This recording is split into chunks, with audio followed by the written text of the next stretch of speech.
Hello YouTube, Brent Peeler here with you, coming to you from the Philippines. I'm right here at the Villa Shangri-La, right here between Dumaguete and Valencia. Just got back from Valencia. Of course, it's Sunday, so Sunday's their big day up in Valencia. They have a Sunday market, and everybody comes to town. There's all kinds of vendors all over the little mercado there. They've got all kinds of stuff to eat, mainly in the morning, but the people selling clothes and flea markety stuff, that spills over to they was still there when I left. So I went up there and got me another bite to eat, and come on back to the pool. This pool's been a savior, folks. It really has. This I guess what'd they say? April and May are the two hottest months in the Philippines, and I can sure tell it's sure been warm here lately. And Valencia is supposed to be 10 degrees or so cooler than Dumaguete, and I don't know. It's sure enough cooler, but I don't think it's 10 degrees cooler. As a matter of fact, you can kind of feel the air change as you're driving up there. But when it's as hot as it's been this last week, it's just hot no matter where you're at. So. Valencia's got a bunch of cool little spots on the outskirts, surrounding the little park that they got there with lots of shade. But there's no aircon or none of that, so you just kind of sitting on patio type atmosphere, which is nice. But it's getting a little warm to be hanging out in the heat of the day. Of course, they've got fans and stuff, but 3 o'clock, I think you need to be under the AC, so I don't know. Valencia is a cool spot, but like I was telling y'all earlier, there's so many foreigners there. I mean, it's just a little bitty community, and I guarantee they're everywhere. Dumaguete's bad, but it's big enough that you can kind of go to different areas and get away from it. So I don't know about how I'm maybe having second thoughts about staying there long term. I'm not sure. Like I say, I've got a buddy supposed to be here, flying out tomorrow, so he'll probably be here in the next 3 days. It's a long journey to get here. I think he's got I don't know what it is, 13-hour flight from San Francisco to Manila, and hell, it's 4 or 5 to get from Amarillo to San Francisco, and then he's got to come down to Dumaguete. So he'll still be a few days before he gets here. And I've got this place tied up till I think the 18th, so about another 3 weeks I've got this place. And then after that we'll probably go out adventuring. We've been planning on getting us a little bachelor pad somewhere, but I don't know if we want to commit to one place or just keep traveling and live out of motels. I don't know what the best, or just get Airbnbs for a few days at a time. I'm sure we'll get all that ironed out, as long as he don't get here and fall in love with the first Filipina that he sees or whatever. I don't think he will. I think he's smarter than that. Feels good to be a unrestricted free agent. That's what I call it here. You just do whatever you want to do. Don't have to answer to nobody. So it gives you a lot of freedom when it comes to traveling and just doing whatever you want to do. So a bunch of guys get here and they either make that mistake as soon as they get here, or they've already made it before they leave their home country. They're already in a LDR, long distance relationship. And hell, I know I've heard a bunch of them talking, and that their girlfriends picked them up at the airport. Now, I don't believe that's the way I'd want to do some adventuring before I settle down. I know everybody to each their own, but I just suggest that when you get here, I know coming from the West, that's one of the most important factors, or you think it is, depending on how old you are. You think that's the number one goal is to meet one, settle down, and with all these dating apps, it's sure enough available. But I think a guy ought to come here and experience the Philippines without worrying about or having to pay for a girlfriend. You can do twice as much if you're Han Solo. Just get over here and go exploring, and it's eye-opening the difference between here and back in the States, and that's a lot of good and a lot of bad too. I'm not just trying to sugarcoat this about the Philippines, because it's got a bunch of negatives too. I don't go into them because I try to be optimistic and try to leave that negativity out. But there's lots of things that will make you second guess what you're doing over here, or just, different cultures, different strokes for different folks, and things you're accustomed to in your home country. And I can speak to mine. I'm from America, and coming over here really opens your eyes to how good we got it back in the West.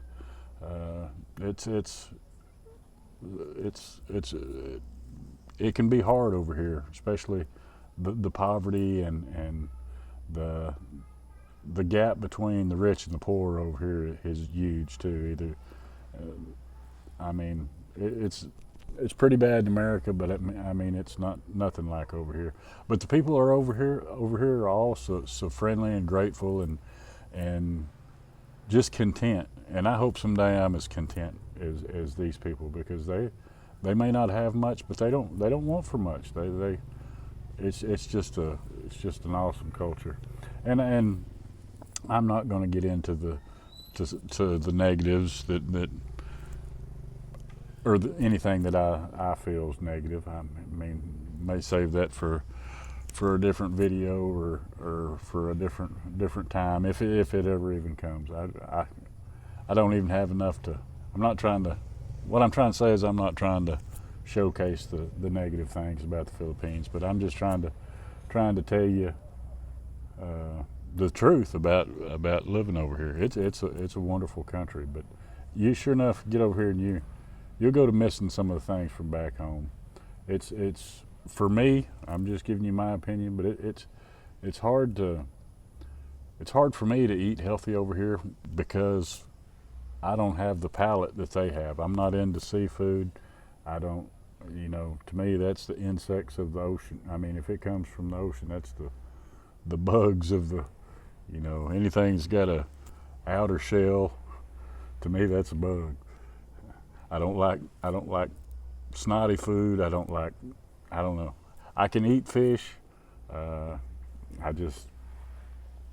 It's not my favorite. So it's hard for me to eat healthy over here.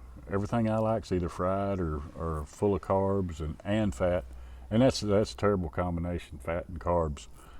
You need to either eat fat or eat carbs. That's just the way it is if you don't want to. And I've noticed that here in the Philippines, the people are getting bigger here too. We've brought that McDonald's culture, that fast food culture over here, and it's catching up with these people. It really is. There's lots of. I don't know. I was here 6 months ago, and I know that not that much has changed in 6 months, but it sure seems like it. It sure seems like there's been a lot of change. Prices have got higher. It seems like some of the little honey hoes that I used to think I only knew about, like when I went to Sikihor last year. I mean, it was an awesome place. I went this last 2 months ago, and I guarantee you it was so crowded and overrun with just tourists. And I understand why people don't want you on here promoting places that they live, especially. It's good and bad, depending if you're pitching or catching, I guess. But you seen that movie, The Beach, where they don't want to give up their, they don't want to give up their secrets, and I get that because it sure brings a lot of headaches to the deal. And like I say, depends if you're now if you're a Filipino with a business, that makes money giving foreigners rides in a tricycle or feeding them hamburgers or whatever. It's it seems like, I don't know, it's good and bad for everybody, because I even talked to a lady that I had the Airbnb with in Valencia last time, and they love tourists and the business that they bring and all that, but at the same time, they're afraid that it's going to wind up like Sikihor or whatever, and you're going to price the locals out of their own communities, and that's that's unacceptable. And I see a lot of that going on in Valencia. I think well, in Dumaguete too. I think that's drove the prices way up and makes it hard for a local to carry on with their the only way of life that they've ever known. So it makes it hard on them, but at the same time, the guy down the street that's making money off renting motorbikes and selling hamburgers and tricycle drivers, and it's pick your poison type deal. But I understand both sides of it, and I don't know. I just think that I think they said in 2008 or 2009, Forbes magazine run an article about Dumaguete being in the top 10 places to retire in the world. And everybody that I've talked to that's been around that long, or they said that's when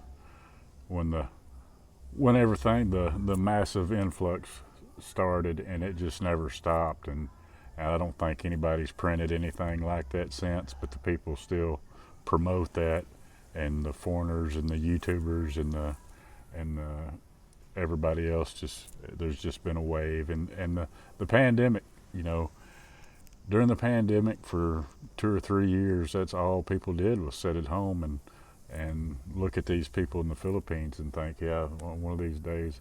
And they done a good job about talking it up, and it is a beautiful country and lots of beautiful things to see. But everybody was trapped in their houses too, and couldn't get over here. And then now that it's open, it's just been a wave of foreigners that is good and bad. But like I say, I think I'm leaning more towards finding a place, a city or a town, or maybe not quite as big as Dumaguete, but close, and kind of live.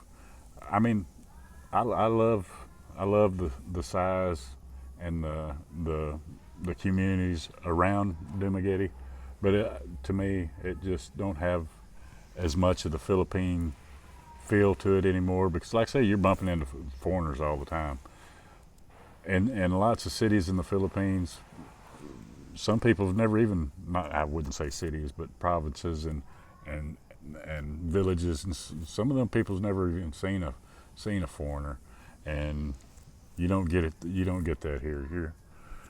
It's there's lots and lots and lots of foreigners here. So and I'm, like I say, I'm not trying to point out the negatives, but every city, every town, every country's got good and bad things, and that's just my observation.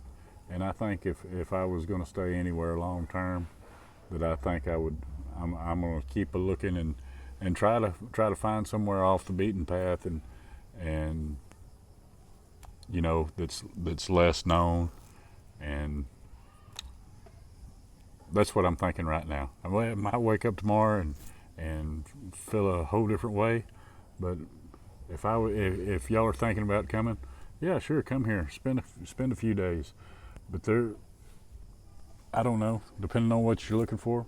If you're a beer drinker, this would be a beer drinking paradise. There's little pubs and stuff but that ain't me anymore. I don't live like that anymore, and thank goodness. But if I did, this would be where I would. I'd probably wouldn't get no further. But there's lots and lots of islands. I think I don't know how many thousand islands there are. There's lots of exploring to do, and I plan on doing a little of it. that's where I'm at. That's my thoughts for the night. I know this video really wasn't about anything, just me doing a little venting. So that being said, I'm gonna get off here, enjoy this pool for about another hour, and then go in and call her a night, folks. This is Brent's Tripping. Peace.